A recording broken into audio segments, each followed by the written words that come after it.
Gracias, presidente. Gracias, consejero, por toda esta exposición de diferentes datos. Agradecer que haya dicho sobre el dato que le pedíamos sobre los pacientes que habían pasado por los hoteles medicalizados, puesto que yo creo que en ningún caso estábamos hablando de cuestionar la medida, sino que se clarifiquen los datos, puesto que el volumen de dinero público es mucho y necesitamos esos datos. Estamos hablando de más de 8 millones de euros y, de hecho, yo en la anterior comparecencia le dije que al cálculo de lo que usted había planteado, que nos iba a costar de 25 euros paciente al día, y haciendo una media de una estancia de un mes, salían casi 11.000 pacientes. Al darnos este dato, bueno, está toda esta información solicitada, entendemos que tenemos que seguir, más que nada porque creo que es el derecho a la información de saber realmente por qué ha costado ese dinero y cómo se ha gastado relativo a IFEMA.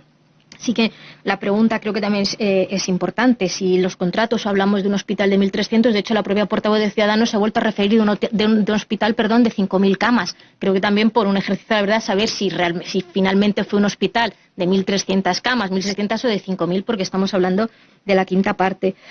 Sobre la sanidad privada, los datos relativos a ese mando único, cómo se ha establecido, sabemos ya en algunas comunidades autónomas en términos también monetarios cuánto ha supuesto esa colaboración, y también no ha contestado a la pregunta de si se enviaron esos protocolos a los hospitales privados, entendiendo que estaba ese mando único, y si tenían camas, y dentro de ese mando único, ese protocolo de actuación, esos hospitales tenían reservadas camas para pacientes asegurados. Es decir, si en ese mando único se entendía que había que quien tuviese en la sanidad privada, simplemente es una pregunta. Sobre la desescalada,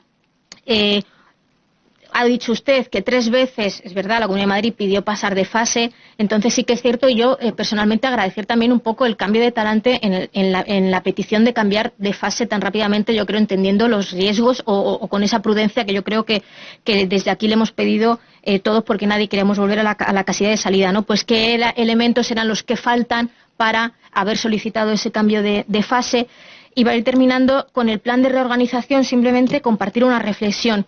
Uno de los planes que ha dicho de los hospitales incluye que se hablará de medicina de familia en los hospitales.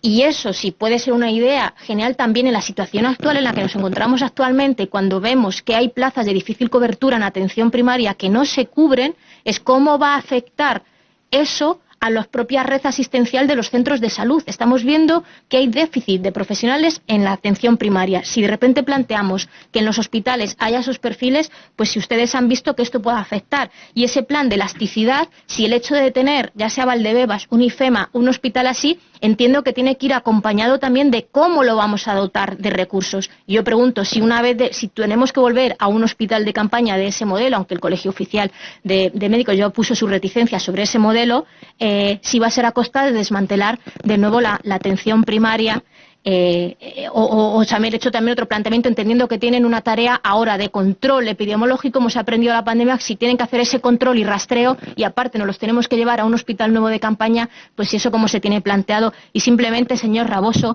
no diferencie, o sea, no compare el cuestionar una decisión política para un perfil profesional con el artículo 13 de la Constitución española, que es el sufragio pasivo. No nos hagamos flaco favor. Gracias.